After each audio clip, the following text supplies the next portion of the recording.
세상에 떠도는 기묘한 괴담들. 첫 번째 이야기, 충청남도 청양에서 500년 전에 소름 끼치는 괴담. 어린 시절, 친구네 어머니에게 들은 이야기이다. 500년 전에 충남 청양에는 아주 못된 여자가 있었다. 지금으로 따지면 사이코패스 같은 것이었다. 남편이 자식들을 더 좋아한다고 하여 질투가 난 나머지 자식 둘의 생명을 빼앗아 버렸다. 그것을 본 남편이 화를 내며 버럭 소리를 지르자 분에 이기지 못해 옆에 있던 커다란 돌로 남편도 죽였다. 시체를 치우다가 마을 사람들에게 발각된 여자는 시신을 언덕 아래로 아무렇게 밀어버리고 산속으로 도망쳤다. 관아에서도 알게 되자 반드시 잡아야 한다며 밤늦게까지 포졸들을 풀어 샅샅이 산속을 뒤지게 했다. 그러나 찾은 것이라곤 여자가 죽인 아이들과 남편의 시체뿐이었다. 얼마나 잔인하게 죽였는지 얼굴을 알아볼 수 없을 정도였다. 그러던 어느 날이었다. 여자가 마을에 나타난 것이었다. 며칠 동안 아무것도 먹지 못한 여자가 배가 고파서 내려온 것이었다. 하지만 사람들이 고운 시선으로 볼 리가 없었다.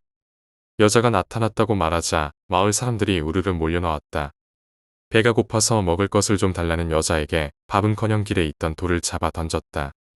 무수히 날아오는 돌을 맞은 여자는 자신에게 왜 그러는 것이냐며 버럭 화를 냈다. 자신의 죄도 모르냐며 마을 사람들은 돌을 힘껏 던졌다. 결국 여자는 돌에 맞아 죽었다. 하지만 죽는 순간까지 결코 쉽게 숨을 거두지 않았다. 반드시 귀신이 되어 마을 사람들 모두를 죽이겠다며 협박하고 죽었다. 관아에서도 끔찍한 사건의 범인이라 하여 시체를 버리던 터에 그냥 버렸다. 당연히 제사 따위는 없었다. 그렇게 살인사건은 비극이지만 종결이 났다. 그런데 며칠 후 어떤 가정에서 살인사건이 또 일어났다. 범인은 현모양처로 소문난 부인이었다. 자고 있던 아이와 남편을 낫으로 살해한 것이었다. 문제는 이런 사건이 잦아졌다. 사또는 왜 이런 일이 연이어 일어나는지 아랫사람들에게 알아보라고 했다. 이방을 비롯해 많은 사람들이 그때 죽은 여자가 귀신이 되어 복수를 하는 것 같다고 말했다. 귀신의 짓이라는 말에 겁을 먹은 사또는 당장 유명한 무당이나 테마사를 찾으라고 말했다. 많은 무당들이 거절했고 거역하면 죽이겠다고 하니 도망을 쳤다. 그러던 중 동네라는 곳에서 수양하던 젊은 스님을 어렵게 모셨다. 사또는 그의 능력을 의심했지만 믿어보기로 했다. 다음 날 스님이 두루마리 하나를 말아서 사또에게 주었다. 귀신을 잡아 그림 속에 가두었다고 했다. 사또가 그림을 펼치려고 하자 절대 그림을 펼쳐서는 안 된다고 했다. 믿거나 말거나였지만 그 이후로 정말 그런 일이 벌어지지 않았다. 사또는 그 그림에 귀신이 있다고 하여 각시도라고 이름 붙였다. 그 그림이 친구네 집 창고에 고스란히 모셔져 있다고 들었다. 언젠가는 한번 그 그림이 보고 싶다는 생각을 했는데 벌써 20년이 훌쩍 지나버렸다. 두 번째 이야기, 해운대의 독서실. 때는 2003년 무더운 여름방학이었다. 공부는 하기 싫고 학원가라 공부하라는 엄마의 잔소리를 피해서 독서실을 끊었다. 디중학교 근처에 있던 독서실로 만화책이나 가방 한가득 빌려서 들어갔다. 그런데 정말 피서가 따로 없었다. 빵빵한 에어컨에 푹신한 의자 바로 이곳이 천국이었다. 그러던 어느 날 컵라면에 삼각김밥을 먹고 만화책을 읽고 있는데 배가 불러서 그런지 잠이 오는 것이었다. 에어컨 바람이 너무 강해 겉옷을 입고 엎드려서 잤다. 원체 엎드려 자는데 도같은지라 세상 모르고 꿀잠 속에 빠져 있었다. 얼마나 잤을까? 뒤에서 독서실 아저씨가 나를 깨우는 소리가 났다. 학생, 이제 독서실 문 닫을 시간이야. 어서 일어나. 아저씨의 말에 눈을 뜬 나는 이상하게 그날따라 나의 겨드랑이 사이에 있는 공간을 통해 뒤를 보게 되었다. 달이 밖에 보이지 않았기에 대수롭지 않게 생각해서 일어나려는 순간이었다. 정신이 차려지더니 갑자기 소름이 돋았다. 태어나서 그렇게 놀랐던 적이 없었다. 아마 그날 내 뒤에서 날 부르는 사람은 아저씨가 아닌 것 같았다. 왜냐하면 그 사람이 흰 비단 저고리에 검정 고무신을 신고 있었기 때문이었다. 정말 무서워서 모르는 척하고 엎드려 있었지만 그 고무신의 주인은 한동안 내 뒤에서 사라지지 않았다. 세 번째 이야기, 케냐 난민의 젓가락 사건. 해당 사건은 2016년 3월 9일 광주광역시 북구 용봉동에 있는 상가 건물의 PC방에서 일어났던 살인사건이다. 국내에는 2015년 7월 18일 유네스코 국내 캠프에 단체 관광 등에 3개월짜리 단기 비자로 입국해서 머물렀고 8월 25일 종교적 이유로 난민 신청을 해서 머물렀다고 한다. 난민 신청을 할 경우 심사 결과가 6개월에서 2년까지도 걸리기 때문에 불법 체류 목적으로 허위로 신청하는 경우가 많고 전문 브로커도 많다고 한다. 범인은 케냐 국적의 보실의 마이클 모누비였다. 2016년 3월 9일 오전 9시 41분경 케냐 난민이었던 보실의 마이클 모누비는 광주 북구의 한 PC방을 찾았다. 2015년 7월 18일 단기 일반 단체 관광 등의 체류 자격으로 입국한 모누비는 그 후 종교적 사유를 대며 난민 신청을 한 뒤 버티고 있었지만 언어도 통하지 않고 아는 사람 하나 없는 2억만이 타국에서 돈을 벌고 직업을 갖기란 어려웠을 것이다. 난민 신청 지원을 통해 생계를 어느 정도 이어가고 있었으나 직업이 없는 상태에서 경제적으로 풍족할 리가 없었기 때문에 그는 결국 케냐로 되돌아가기로 마음먹었다. 그러나 돌아갈 비행기 값이 문제였다. 임대차 보증금 100만원에서 월세와 기타 비용을 제한 나머지를 돌려받았으나 케냐행 비행기표를 사기엔 턱없이 모자랐다. 여기서 그는 큰 고민 없이 범죄를 저지르기로 마음먹었다. PC방을 찾은 것은 그 범죄를 하기 위해서였다. 그래서 그는 먼저 PC방 내부를 살폈다. 다행히 오전 시간이어서 PC방에는 손님이 그리 많지 않았고 그는 곧장 대충 머릿속에 그렸던 계획을 실행에 옮겼다. 모누비는 김 씨를 화장실로 유인했다. 이미 손님이 별로 없다는 것을 확인한 터라 별 긴장은 하지 않았던 것으로 보인다. 만약 범행이 발각된다고 해도 자신은 케냐로 도망가면 된다고 생각했을 수 있다. 김 씨는 한 외국인이 갑자기 들어와 뻔히 보이는 화장실을 묻는 것이 당황스럽긴 했으나 도움을 요청한 사람이 외국인이었기에 별다른 의심 없이 화장실을 안내했다. 김 씨도 갑자기 들어온 외국인 손님이 자신을 화장실로 데려가는 연유가 궁금했으나 그렇다고 해서 그가 범죄를 저지르기 위해 이곳을 방문했으며 그 범행 대상이 자신이 될 것이라고는 생각하지 못했을 것이다. 김 씨는 별 생각 없이 모누비가 이끄는 대로 화장실을 따라 들어갔다. 모누비는 문이 닫힘과 동시에 본색을 드러냈고 그는 곧장 주먹을 휘둘러 김 씨의 얼굴을 폭행하기 시작했다. 아무런 대비를 하지 않았던 김 씨는 속수무책으로 얻어맞을 수밖에 없었다. 정신을 못 차리는 김 씨에게 목을 조르기 시작했다. 김 씨도 온 힘을 다해 저항해 보았지만 이미 얼굴을 맞아 정신이 없는 상황이었기에 모누비의 소나기를 벗어나기 쉽지 않았을 것이다. 발버둥 칠수록 모누비는 집요하게 김 씨의 목을 졸라왔고 거기에 모누비가 가진 흑인 특유의 힘은 상상 이상이었다. 더구나 모누비는 당시 28살이었고 30대 후반의 김 씨가 당해내기에는 정상적인 상황에서도 쉽지 않았다. 김 씨는 결국 케냐의 한 난민에게 처참하게 살해당했다. 모누비가 김 씨를 살해한 뒤 화장실을 나와 곧장 카운터로 다가갔다. 그리고 무언가를 들고 다시 화장실로 향했는데 처음에 들고 간 것은 끓는 물이 들어있는 주전자였다. 그는 이 주전자를 피해자에게 들고 가 그대로 끓는 물을 피해자의 얼굴에 들이부었다. 펄펄 끓는 물이 쏟아지자 피해자의 얼굴이 벌겋게 익었다. 그리고 다시 계산대에 간 모누비는 쇠젓가락과 숟가락을 들고 화장실로 들어가 피해자의 입을 열고 그대로 쑤셔박았다. 순식간에 피해자의 입안이 붉은 피로 가득 찼고 그렇게 범인은 죄 없는 한 사람을 확인 사살이라도 하는지 끔찍한 짓을 저질렀다. 모누비는 이렇게 피해자가 확실히 사망했다는 것이 확인되자 카운터에 있는 피해자의 지갑에서 돈을 꺼내 자신의 주머니에 넣었다. 이때 그가 챙긴 돈이 18만 4천 원이었다고 한다. PC방에서 첫 범행을 저지른 후 그는 바로 도주하지 않았다. 바로 또 다른 범행 대상을 찾아 나섰다. 다른 장소로 향하지 않고 PC방에서 게임 중이었던 21살의 박 씨에게 다가갔다. 가벼운 마음에 일어선 박 씨는 모누비에게 뭔가 섬뜩함을 느꼈다. 이 외국인은 자꾸 자신을 화장실로 끌고 가려고 했고 왠지 느낌이 좋지 않았던 박 씨는 걸음을 멈췄다. 그 순간 모누비의 손이 순식간에 박 씨의 멱살을 잡아당겼다. 모누비는 박 씨가 자신에 대해 무언가 눈치를 챘다는 것을 간파했고 만약 여기서 박 씨를 그냥 두면 자신의 범행이 즉시 탄로날 수 있었다. 이때 박 씨는 큰 공포감에 사로잡혔고 자기도 모르게 등에서 식은땀이 흘렀다. 자신의 멱살을 잡은 모누비의 손에서 순간 짙은 피비린내가 느껴졌고 박 씨는 이때 죽기 살기로 소리를 질렀다. 저기요. 모자 쓰신 분 신고 좀 해주세요. 안경 쓰신 분 신고 좀 해주세요. 이 사람 손에서 피 냄새가 나요. 제발 경찰에 신고 좀 해주세요. 박 씨의 판단은 적절했다. 특히 손님 한 명 한 명을 지목하며 신고를 요청했던 것은 매우 큰 효과를 발휘했다. 이 말을 듣고 실제 몇 사람이 전화기를 꺼내 신고를 하려고 했던 것이다. 그러나 거기까지였다. 피해자의 간곡한 요청에도 불구하고 모누비가 친구라는 말을 하자 손님들은 머뭇거렸다. 또한 손님 중 누구도 나서서 모누비를 제지하지 않았고 박 씨가 구체적으로 피 냄새가 난다는 말까지 언급하며 소리를 질러댔지만 그 누구도 나서지 않았다. 모누비 또한 이 상황에서는 박 씨를 살해하기 쉽지 않다는 것을 느꼈고 모누비는 아쉬운 대로 일단 그에게 휴대폰을 요구했다. 지금 빼앗기면 당연히 절대 되찾지 못할 것이기에 박 씨도 손을 흔들며 휴대폰이 없다고 말했다. 박 씨가 만약 화장실에 살해당한 김 씨의 시신이 있다는 것을 진작 알았다면 모누비가 원하는 것을 전부 다 주었을 테지만 그는 그것을 알지 못했고 그래서 일단 모누비의 요구에 거부 의사를 밝혔다.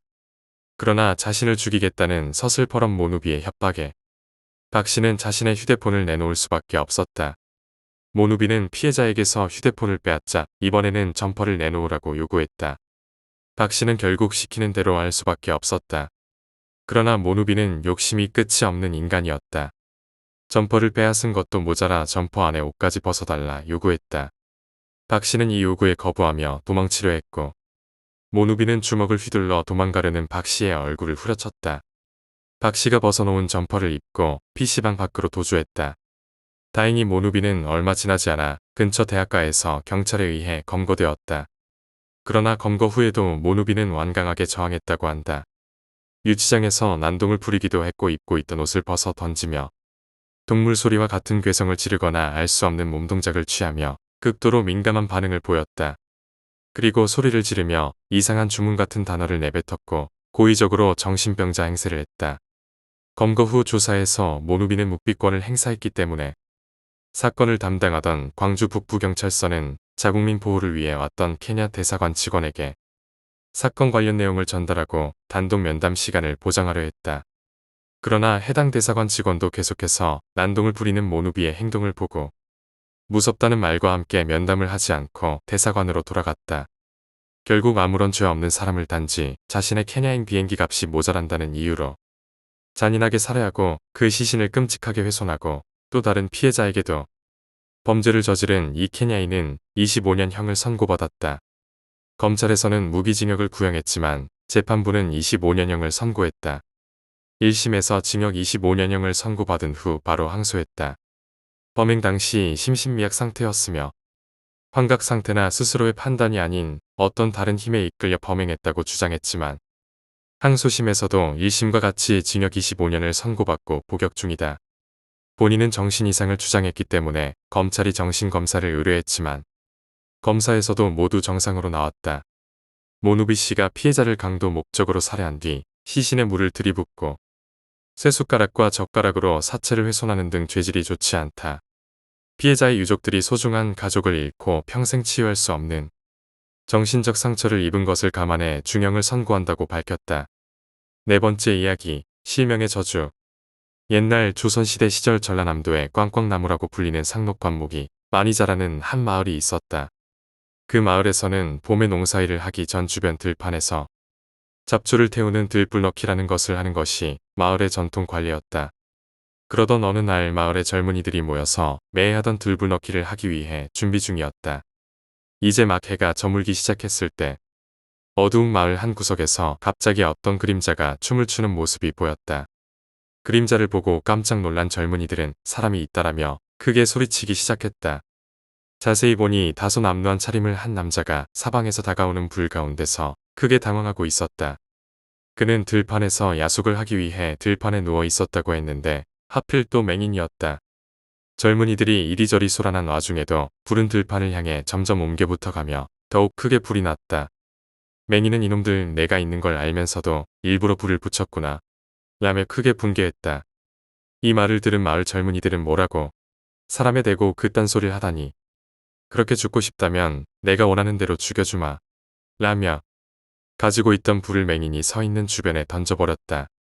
순식간에 그 주변이 불로 둘러싸였고 맹인은 불의 저항에 도망치려 했지만 앞이 보이지 않아 도저히 방법이 없었다. 그러던 중 끝내 어디로 피해야 할지 방향도 알 수 없게 되었고 몸에 불이 붙은 맹인은 불덩어리가 되고 말았다. 고통을 이기지 못해 뒹구는 맹인을 보고 잔인하게도 젊은이들은 쌤통이라며 즐거워했다. 잠깐 감정이 엇갈린 것이 젊은이들로 하여금 살인을 하게 만든 것이다. 맹인은 어느새 화상에 괴로워했고 결국 땅에 쓰러졌다. 그의 얼굴은 새까맣게 타 있었다. 마을 젊은이들이 가까이 다가갔다. 갑자기 그가 번쩍 눈을 뜨며 젊은이들을 노려봤는데 맹인이었기 때문에 그 눈은 매우 뿌옇게 보였다. 새까맣게 탄 얼굴에 하얀 눈이 번뜩이며 나는 여기서 살해당했다. 아무 죄가 없는데도 죽임당했다. 절대로 잊지 마라. 지금부터 너희 일족의 눈을 빼앗을 것이다. 저주해주마. 라고 말했다. 그 말을 마지막으로 그는 힘을 다하고 죽었다. 입고 있던 옷은 완전히 타버렸으며 전신의 지방이 불타 부글부글 끓고 있는 끔찍한 모습이었다. 그의 끔찍한 몰골을 본 젊은이들은 새삼 공포를 느꼈고 도망치듯 집으로 돌아갔다. 이후 그 맹인의 말처럼 실명하는 사람이 생겨나기 시작했다.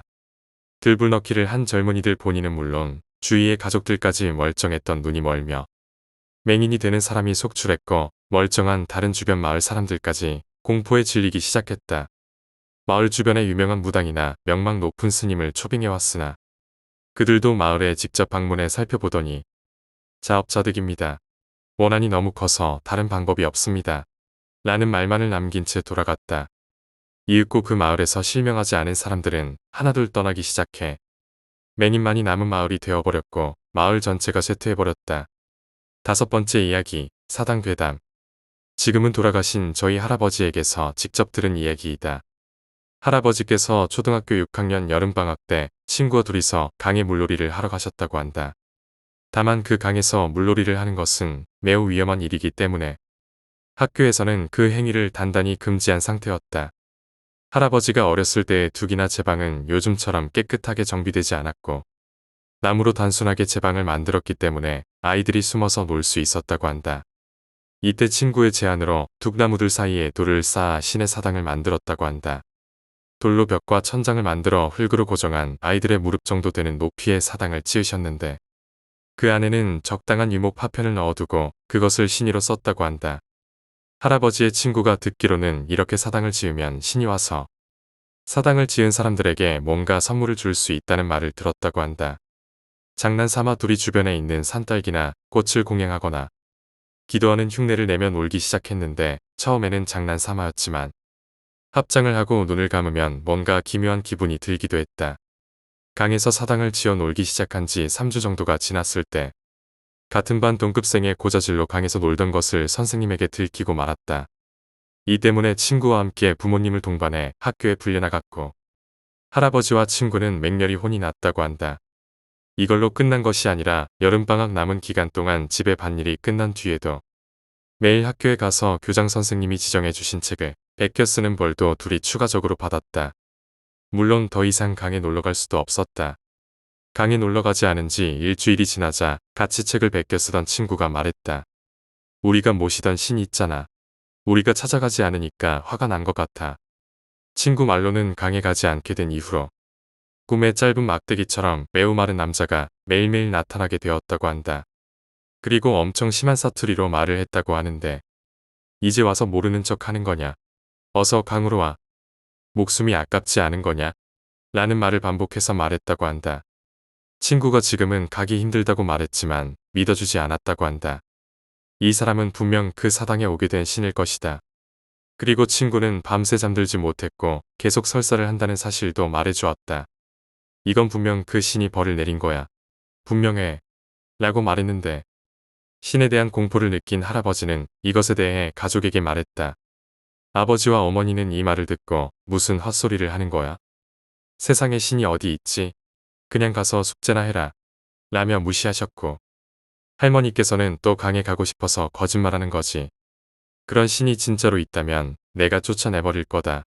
라고 말씀하셨다. 다음날 할머니는 그날 학교 벌을 마친 할아버지와 친구를 데리고 강변에 가셔서 둘의 눈앞에서 신의 사당을 직접 파괴하셨다. 이걸로 더 이상 신은 없는 거다. 물놀이도 이걸로 끝이야. 라고 말하며 꿀밤을 한 대씩 때리셨다. 그날 밤 해골같이 생긴 넝마 차림에 남자가 할아버지의 꿈에 나타나셨는데 얼굴 피부는 거의 남아있지 않았고 뼈의 형태가 노골적으로 드러난 모습이었으며 움푹 팬 눈구멍에는 안구가 보이지 않았다. 그 남자는 팔짱을 낀 채로 심한 사투리로 이렇게 말했다. 오랜만에 나를 찾는 사당이 생겨서 기쁜 마음에 찾아왔는데 이렇게 보란 듯이 나를 무시하고 사당을 저렇게 부수기까지 하다니 정말 어이가 없구나. 나를 이렇게 무시했다면 마땅히 대가를 치를 각오도 되었을 거라고 생각한다. 그 말만을 남기고 해골 남자는 사라졌다. 할아버지께서 해골 남자에 대한 꿈을 꾸신 것은 이때 한 번뿐이었다. 또 할아버지께서는 차마 이때 꾸었던 꿈을 도저히 친구에게 이야기할 수 없었다. 이 꿈을 꾸고 나서 친구네 가족은 가업이 망해버렸고 저당 잡혔던 집을 경매로 내놓게 되었다.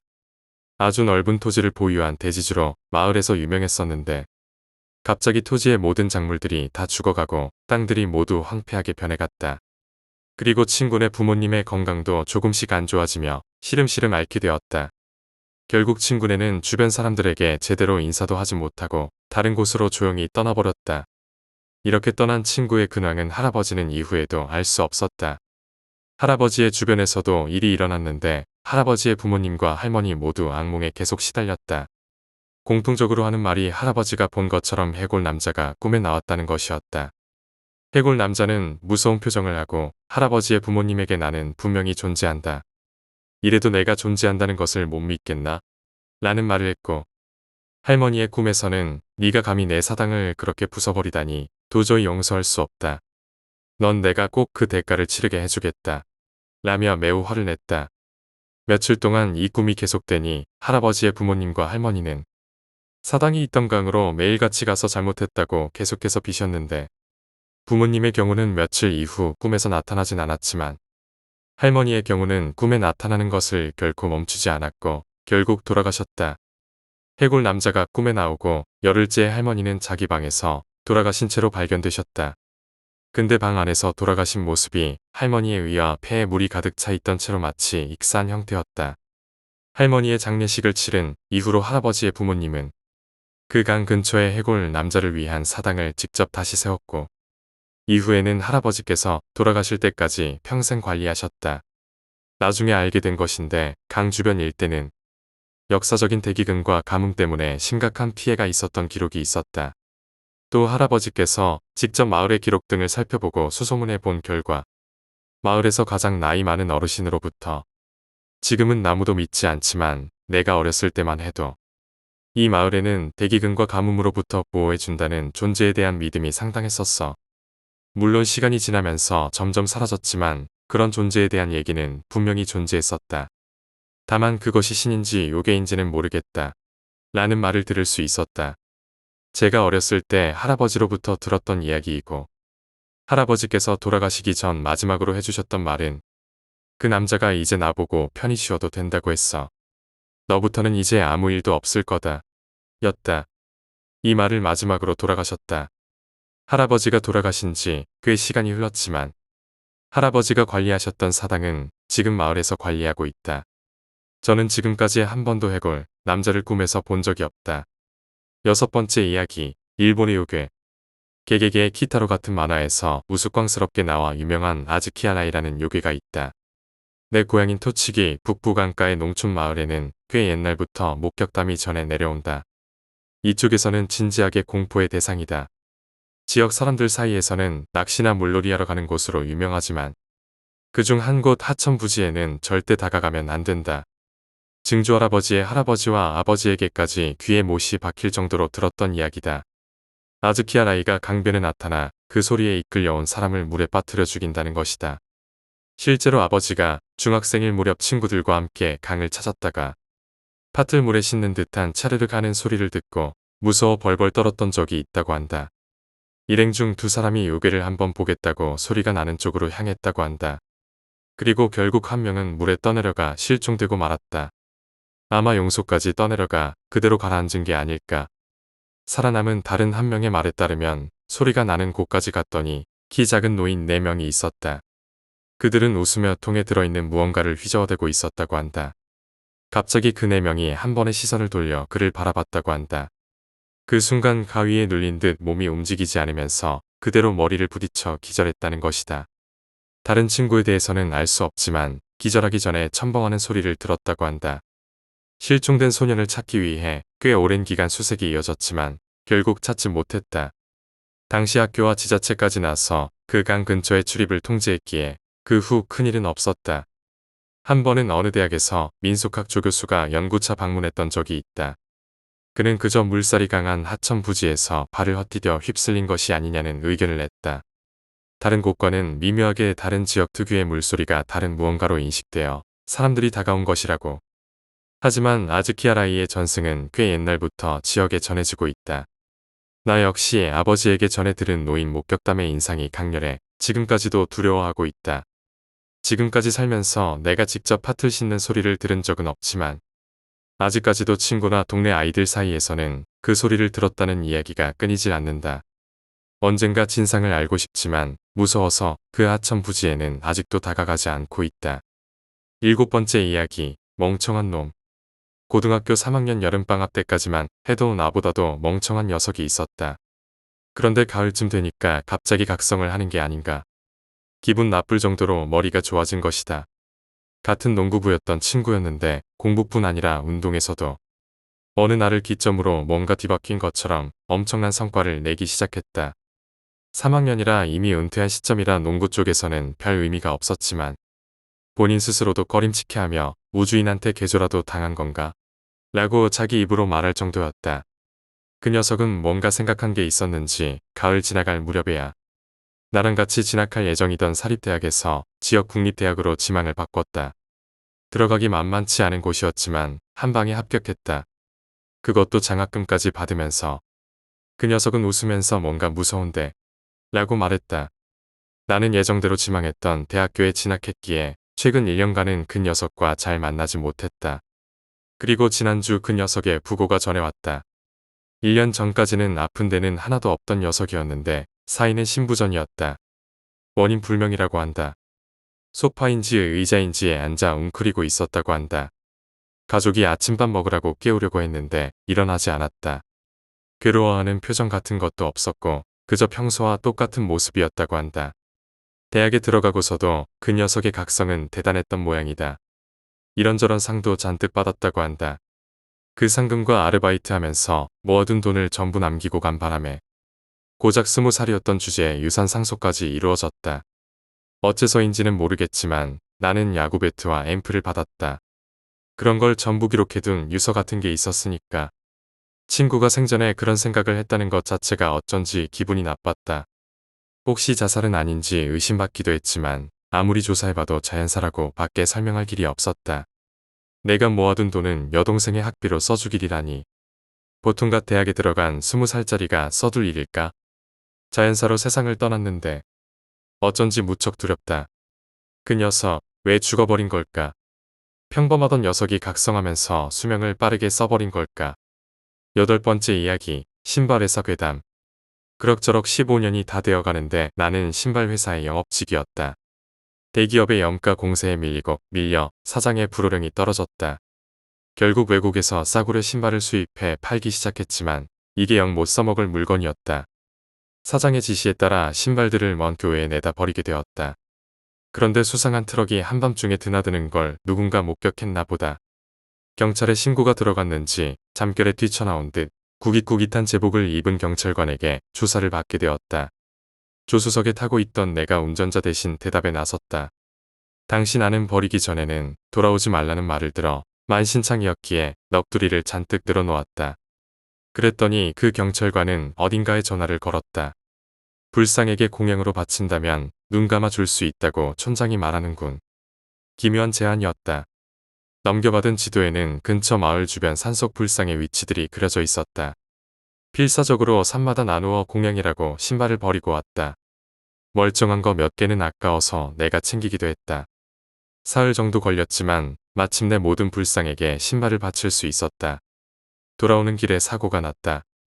갑자기 달려든 무언가에 부딪혀 급 브레이크를 밟았고 눈앞에는 유리창이 다가왔다. 그 순간 무언가가 내 발을 꽉 잡았다. 구사일생으로 살아난 후 아래를 내려다보니 무수한 불상이 내 발목을 잡고 있었다. 머리가 하얘졌다. 보통 이런 건 재앙을 받아 죽는 상황일 텐데 왜 살려준 걸까? 애당초 우리는 불법 폐기물 투기를 하라고 회사에서 지시를 받아온 것이었다. 문득 그런 회사 같은 데 있으면 안 되겠다고 어떻게 봐도 나쁜 놈들이라는 생각이 들었다. 너무나 감사한 마음 때문이었을까. 눈이 떠진 듯한 느낌이었다.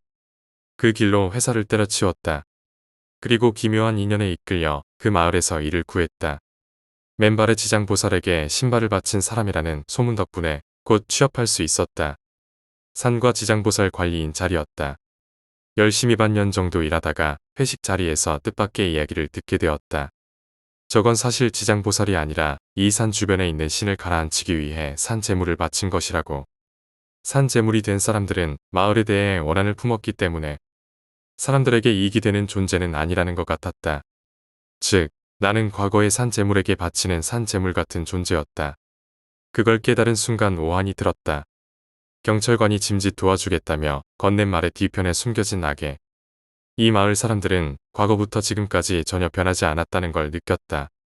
감사한 마음으로 지장보살을 소중히 여기며 몇 년이고 일을 하고 있는 사이 신기하게도 운길이 트였다. 도시에서 소박 맞고 돌아왔다고 하지만 아내도 생겼고 묘하게 어른스러운 자식들에게 둘러싸여 지금은 행복하게 살고 있다. 혹시 우리 아이들이 산제물로 바쳐진 이들의 환생은 아닐까 하고 가끔 생각한다. 하지만 내 곁에서 행복하게 살고 싶다고 생각해준 그 마음을 생각하면 내게는 어떤 두려움도 없이 감사할 뿐이다. 9번째 이야기, 전방의 부대에서 근무할 때 후임이 실제로 겪었던 실화괴담. 2014년 군 복무할 무렵의 이야기입니다. 저는 전방에 있는 부대에서 복무했습니다. 이 사건은 제가 일병이던 시절에 탄약고 경계초소 근무를 서던 후임 김일병에게 일어난 사건입니다. 김일병은 불침번 근무자가 깨어 잠에서 일어났답니다. 밖에서는 비 내리는 소리가 유난히 시끄러웠었던 날이었지요. 근무 시간은 새벽 2시부터 4시까지로 가장 피곤하고 졸린 시간대였습니다. 소대들이 번갈아 가며 한 달에 한 번씩 서는 탄약고 근무였습니다. 탄약고는 언덕 쪽에 위치해 있었기에 투입 시간보다 훨씬 일찍 일어나야 했죠. 그런 탓에 탄약고 근무를 서는 날을 다들 매우 싫어했습니다. 거기다 비까지 오는 날이니 그야말로 최악의 근무였습니다. 김일병은 서둘러 환복을 하고 단독 군장을 차고 방탄 헬멧을 쓴 뒤 행정반에 가서 시건된 총기를 꺼내고 대검을 받은 뒤에 보고를 했습니다. 그리고 대대 실장에게 보고 후 팀장에게 공포탄을 받아서 초소로 출발했습니다. 비 오는 날이면 우비를 써야 하는데 김일병은 계급에서 밀리다 보니 찢어진 우비를 받았더랍니다. 그걸 쓰고 가니 비는 새고 옷은 젖어 잠이 금세 확 깼다네요. 그렇게 걷고 걸어 탄약고에 도착한 후 근무에 투입되었습니다. 고참은 초소 안에 들어가 쉬고 짬이 안 되는 후임은 밖에 서서 감시하는 당연스러운 전개로 흘러갔습니다. 시간은 흘러가고 김일병은 그저 멍하니 비가 내리는 탄약고 언덕길을 보고 있었답니다. 그렇게 2시간 근무 중 1시간 20분가량이 흘렀을 때 김일병은 그 언덕길에서 보면 안 될 것을 보고 말았습니다. 비가 흘러내리는 언덕을 무언가가 꾸물꾸물거리며 올라오고 있었습니다. 찰박거리면서 웅덩이를 짚는 짙은 소리와 슥슥하는 무엇인가 끌고 오는 소리. 그것은 기어오고 있던 게 분명했습니다. 김일병은 이때부터 온몸에 소름이 돋고 등골이 오싹해짐과 동시에 사고가 마비됐다고 합니다. 극도의 공포와 마주치면 비명조차 지를 수 없다고들 하죠. 입도 마비되어 같이 근무 들어온 염상병을 부를 수도 없었다고 합니다. 초소 안 기둥에 기대어 있을 염상병을 숨 넘어갈 것 같은 목소리로 불렀지만 들리지 않는지 상황은 그대로였습니다.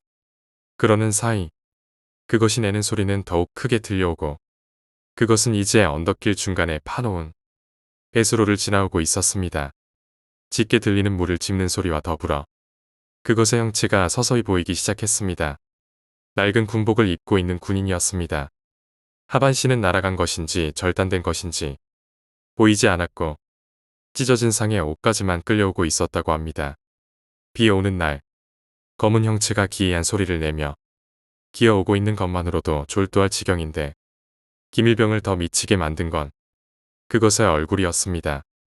두 눈구멍은 뻥 뚫려 눈알은 보이지 않고 턱은 찢어져 간신히 붙어있는 채로 덜렁거리고 있었답니다. 그런 존재가 말라 비틀어진 팔로 기어오는 모습을 보니 완전히 정신이 나갈 만도 하죠. 김일병은 자기도 모르게 장전을 하고 비명을 지르며 공포탄 한 발을 쏜 뒤에 기절했다고 합니다. 이후 총소리를 듣고서야 잠에서 깬 염상병의 긴급 보고로 거품을 물고 실신한 김일병이 대대팀장 및 5분 대기조에게 실려 내려왔습니다. 김일병은 쓰러진 이유를 대대실장 및 대대장, 중대장, 주임 원사, 탄약관에게 죄다 보고했지만 군대라는 곳이 귀신봤다고 넘어가주는 동네겠습니까?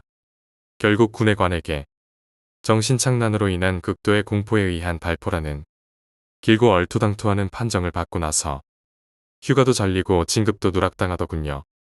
하지만 제가 이 이야기에 진상을 알게 된 것은 한참 뒤의 일이었습니다. 염상병이 전역을 하고 저와 김일병 모두 상병 계급장을 달고 나서야 이야기해주더군요. 아무에게도 말하지 않은 것이 있다고 합니다.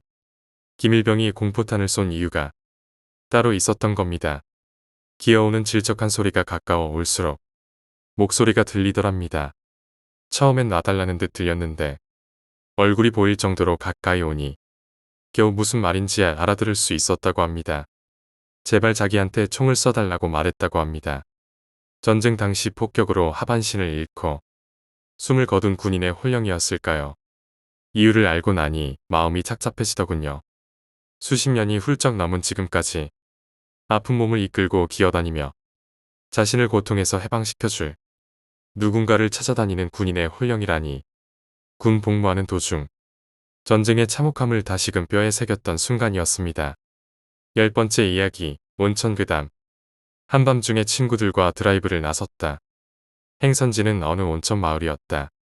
그곳은 한편은 산으로 둘러싸여 있고 반대편은 벼랑이 되어 아래로 강이 흐르고 있다. 벼랑 높이는 30m 정도 될 것이다. 그 벼랑 아래 강이 흐르는 계곡에 온천 호텔이 줄지어 서 있다. 도로와 온천의 거리는 100m 정도였다. 욕탕은 벼랑의 경관을 올려다보게 지어져 있기에 벼랑 위 도로에서는 아래 온천 모습이 훤히 보인다. 30m 아래에 있는 데다가 거리도 좀 있으니 확실하게 보이는 건 아니지만 밤이 되면 노천탕 불빛 때문에 보기 쉬워진다. 딱히 엿볼 목적으로 간 것은 아니었다. 그 근처에 있는 폭포에 담력 시험을 하러 갈 셈이었으니. 하지만 뒷좌석에 타고 있다 보니 아무래도 시선은 노천탕 쪽으로 향한다. 자세히 보니 여자가 벼랑 쪽을 향한 목욕탕 가장자리에 무릎을 꿇은 채 몸을 치켜 세우고 있었다. 다리를 어깨 정도 폭으로 벌리고 있었고 양손은 아래쪽에 대고 있다. 하지만 아무래도 숨기는 게 아닌 것 같았다. 다리 사이로 손을 넣어 무언가를 하고 있었다. 나는 노출광인 여자가 혼자서 무언가 하는 건가 싶었다. 그래서 운전하던 친구에게 말을 해 차를 세우고 몰래 훔쳐보기로 했다. 그리하여 지켜보게 되었지만 아무래도 성적 매력이 느껴지질 않았다. 오히려 으스스한 느낌이랄까. 여자는 고개를 숙이고 있어. 머리카락 때문에 얼굴은 보이지 않았다. 몸매를 보아하니 젊은 것 같았다. 때문에 무언가 하고 있는 것 같았지만 멀어서 무얼 하는지는 알 수 없었다.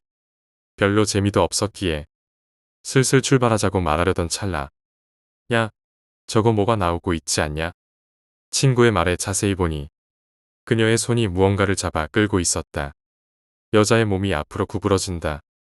손이 무언가를 잡은 채 앞으로 나왔다. 아이를 낳고 있는 거야. 우린 여자가 출산하는 것이라고 인식하고는 패닉에 빠졌다. 하지만 여자의 배는 임산부처럼 보이지는 않았다. 게다가 출산을 하는데 출혈이 없다니. 아니, 애시당초에 저렇게 나올 수가 있는 건가. 다들 머릿속에 떠오른 의문을 입에 담으면서도 눈을 떼지는 못했다. 아마 10분 정도 걸렸을까. 여자는 출산을 마쳤다. 여자는 양손으로 아이의 머리를 단단히 잡고 가슴 높이로 들어올린 후 한 손으로 공을 다루듯 갓난아기의 머리를 잡아 올렸다. 그리고 다른 한 손을 크게 휘둘러 그대로 던져버렸다. 아기는 벼랑 아래 어둠 속으로 빨려 들어갔다. 여자는 아무 일 없었던 것처럼 노천탕 안으로 들어갔고 곧 보이지 않게 되었다. 친구 한 명이 기괴한 비명을 지르자 운전대를 잡은 친구가 정신을 차렸다. 우린 그대로 차를 유턴시켜 왔던 길을 죽어라 돌아왔다. 더 이상 담력 시험 따위에 할 기분이 아니었으니까. 그게 무엇이었는지는, 여자가 살아있는 사람인지는 모를 일이다. 다만 함께 본 친구들이 있는 덕에 꿈이나 환각은 아니었다고 확신할 뿐이다. 11번째 이야기, 마네킹 괴담. 우리 동네는 시골이라 철이 되면 뒷산에 버섯을 따러 간다.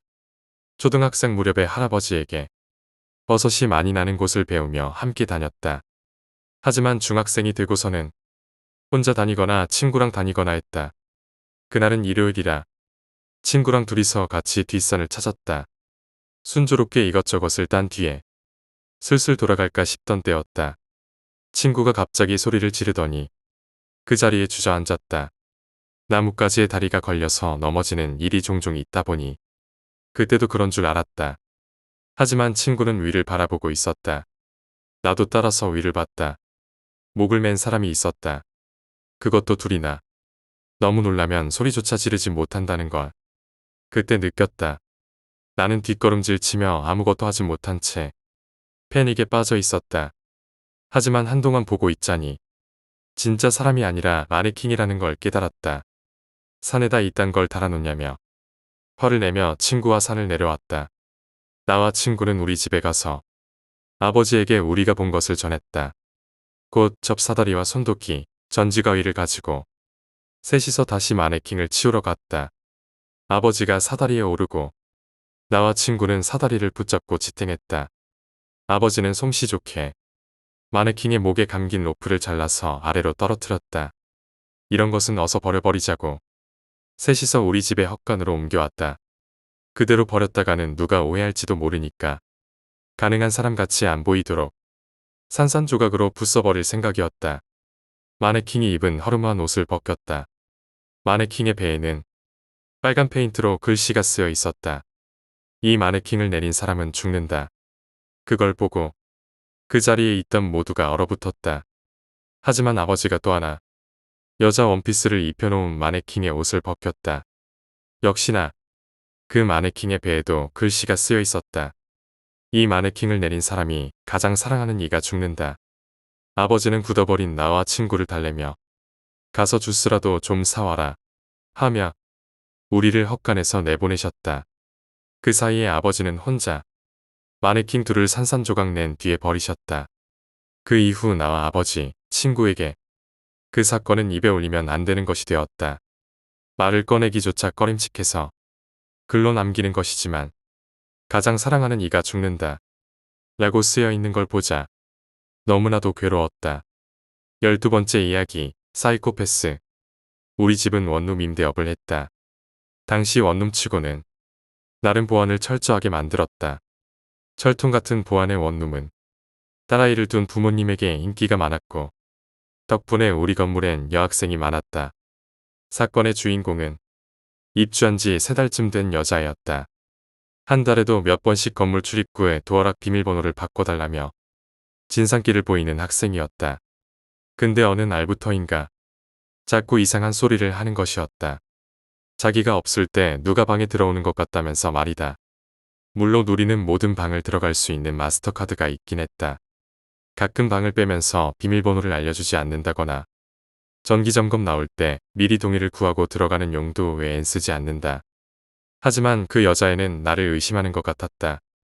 하필 시기도 내가 방학 때라 원룸 건물은 거의 내가 지키다시피 했던 시기였다. 실랑이가 있을 뻔했었지만 부모님이 좋게 말하고 착각한 것이라고 타일러서 보냈다. 그러던 어느 날 그 여자애가 화가 잔뜩 난 상태로 올라왔다. 외출하면서 문틈에 종이를 끼워놨고 침대에 이불 모서리도 살짝 접어놨는데 종이는 떨어졌고 이불은 펴져 있었다고. 여자애는 완전 나를 범인으로 확신한 듯 내 얼굴을 보자마자 욕지거리를 퍼부었다. 이쯤 되니 부모님도 슬슬 날 의심하는 눈치였다. 당시에는 CCTV가 현관에 1개, 주차장에 1개만 있어서 각 층에서 무슨 일이 벌어지는지 알 수는 없었다. 내 입장에선 과대망상증인 여자의 말을 듣고 증거를 잡자고 비싼 돈을 들여가면서 CCTV를 늘릴 수도 없는 일이었다. 대신 내가 갖고 있던 디지털 카메라를 작은 음료박스로 위장한 뒤에 여자애가 사는 복도에 숨겨놓기로 했다. 하지만 당시의 카메라는 메모리가 적기 때문에 2시간마다 내려가서 비우고 와야 하는 번거로움이 있었다. 3일 동안 반복하니 스트레스가 몰려왔다. 3일간 아무 일도 없었기에 포기하고 카메라를 회수했지만 하필이면 4일째에 사건이 터졌다. 그날은 여자애가 아니라 경찰이 먼저 우리 집 문을 노크했다. 정황을 듣고 여자애의 방으로 가서 안을 봤더니 벽천지에 반짝이는 펄이 범벅이었다. 여자애가 며칠 고향에 내려가면서 범인을 잡겠다며 문 손잡이에 자기가 쓰던 화장품 펄을 발라두었던 것이다. 범인이 침입할 때 흔적을 남기길 바라면서. 그런데 그 범인은 마치 이 여자애를 조롱하듯이 방 안에 온 벽과 바닥 그리고 천장까지 펄을 찍어 두었다. 여자애의 증언대로 경찰은 내 방으로 들어와서 내 손이 닿는 모든 걸 조사하기 시작했다. 키보드, 마우스, 서랍, 손잡이, 수도꼭지, 심지어 변기 물 내리는 레버까지 조사했다. 내게 흔적이나 펄 자국은 당연히 없었지만 4일 동안 비운 여자의 방의 세면대는 마치 방금 누가 샤워를 한 듯이 아주 촉촉하게 젖어 있었다. 결국 나는 참고인 신분으로 조사를 받았다. 집으로 돌아온 난 혹시나 하는 마음에 카메라에 찍힌 게 없나 돌려보기 시작했다. 2일째 되는 날 밤 11시쯤 그 여자애의 남자친구가 비어있는 그 여자애의 방에 들어가는 게 보였다. 3일째 영상엔 움직임이 없었다. 비어있는 4일째의 방에서 빠져나간 듯 싶었다. 수상함을 느낀 난 그대로 경찰서에 진술했고 사건의 자세한 전말을 전해 들을 수 있었다. 여자친구를 공포에 몰아넣고 자신의 자취방에 불러들일 목적으로 남자친구가 벌인 짓이라는 것이다. 여자친구가 학교에 갔던 사이 몰래 여자의 방에 들어가서 수상한 흔적들을 남기는 공을 들이기를 한 달. 여자애가 이상함을 눈치채 남자친구에게 겁먹은 듯 이야기를 하면 잔인한 원룸 살인사건 같은 얘기들을 해주며 겁에 질린 여자에게 무서우면 자고 가라고 하던 것이었다. 최종 목표는 동거였고 그 정점이 그 날이었던 것이다. 여자애가 방문에 함정을 설치한 얘기를 듣고 발라놓은 펄보다 더 많은 양의 펄을 손에 떡칠해서 고의적으로 도배를 했다고 한다. 여자친구가 극한의 공포를 느끼면 자기랑 동거를 할 거라 생각해서 벌인 짓이라고 한다. 소름 끼치는 사실은 경찰이 왔던 날에 그 남자는 자기 여자친구를 감싸 안으며 아주 자상하게 위로했다는 것이다. 여자친구가 겁을 먹을수록 자상하게 위로하면서 속으로는 또 어떻게 겁줄까 궁리했을 것이 아닌가.